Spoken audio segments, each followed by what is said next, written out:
Romeo Quijano. I am a professor at the College of Medicine, Department of Pharmacology and Toxicology at the University of the Philippines, Manila. He has just launched a Protect Our Children campaign with a focus on how pesticides affect our children. From your perspective, could you explain how pesticides affect children? Okay, well, children are more vulnerable to the effects of pesticides and other toxic chemicals. One is because they are not fully developed in terms of their capacity to handle toxic chemicals. Their liver, for example, the metabolic capacity to handle toxic chemicals is not as developed as the adults. Another is that they are more vulnerable to the entry of pesticides into the body, especially when they're exposed through their skin, because there is a relatively greater surface area of the skin of the children compared to their weight, and of course their skin is more permeable to these chemicals compared to adults. And the other is that by nature of their behavior as children, they often put their hands into their mouth, and when they play, the hands touch surfaces that are sprayed with pesticides, and this is often the cause of entry of the pesticides into the bodies. So there are several ways that children are vulnerable, and therefore they are more prone to the hazardous effects of the harmful effects of pesticides. What are the health effects on children? Well, pesticides can affect the brain development of children. Pesticides, for example, can cause abnormalities in neuro-behavioural development. It could cause to poor learning in school, even at low concentrations of pesticides.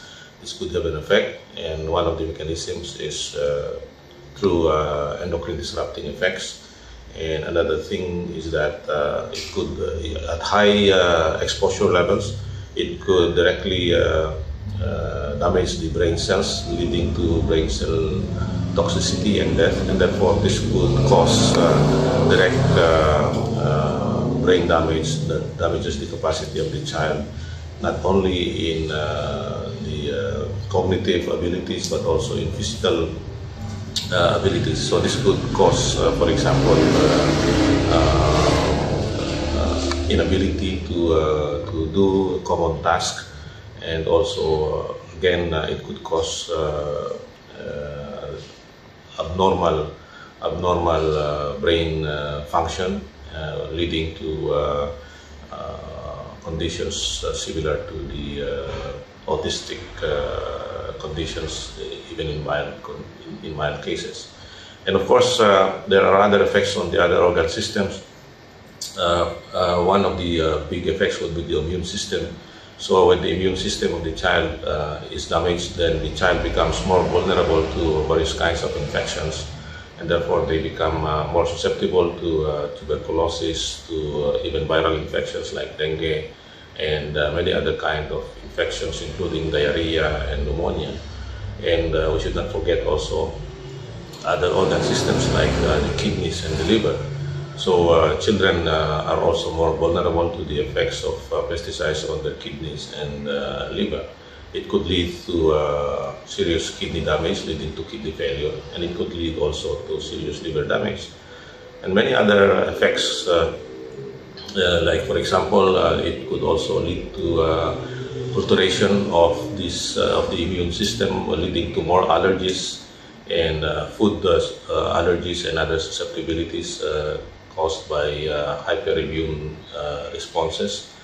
And of course, also the reproductive system is also important to consider, because pesticides are known to produce reproductive toxicity.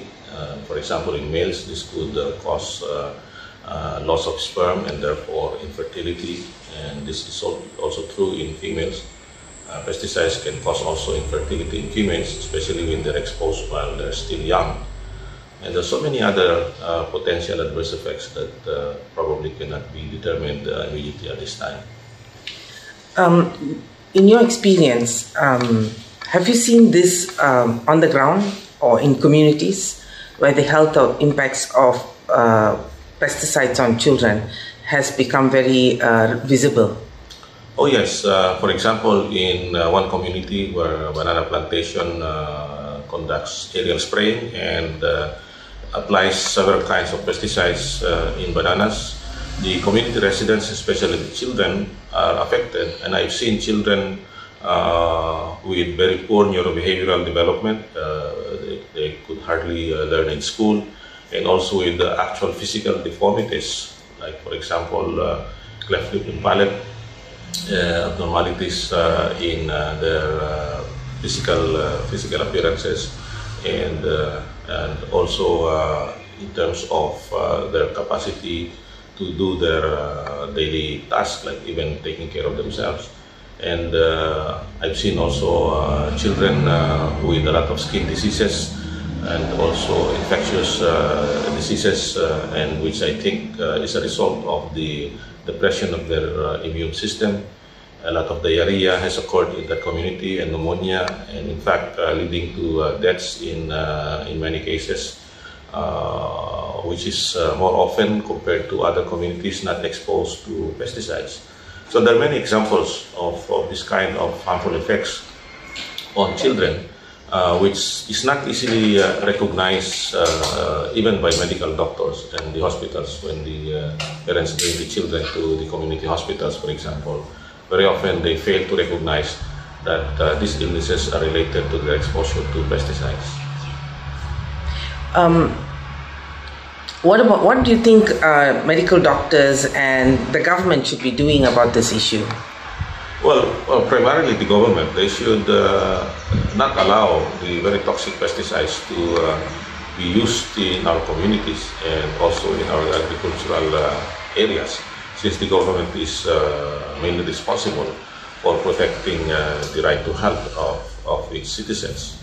And therefore, they should make sure that chemicals that are being used inside the country are relatively proven safe and also needed, because oftentimes, aside from being very hazardous, these chemicals are actually not really very necessary, because we have a lot of ecological alternatives in growing food, for example. And the medical doctors, they are professionally bound to always take into consideration the welfare of their patients, and therefore that includes adequate knowledge in terms of the effects of hazardous chemicals like pesticides. Unfortunately, the knowledge of most medical doctors about the harmful effects of pesticides is quite limited. Even the medical training in medical schools is very limited, and most medical doctors in the field have very little training and knowledge on the recognition of the harmful effects of pesticides, and also even the treatment of the effects of pesticides. And therefore, there should be a more comprehensive and more effective program of training medical doctors, especially in areas where there is likelihood of pesticide poisoning, so that they'll be more capable of recognizing and preventing and also treating the potential effects of pesticides. But of course, the main solution to that problem is don't allow the pesticides to be used in these communities. Thank you very much, Dr. Romy.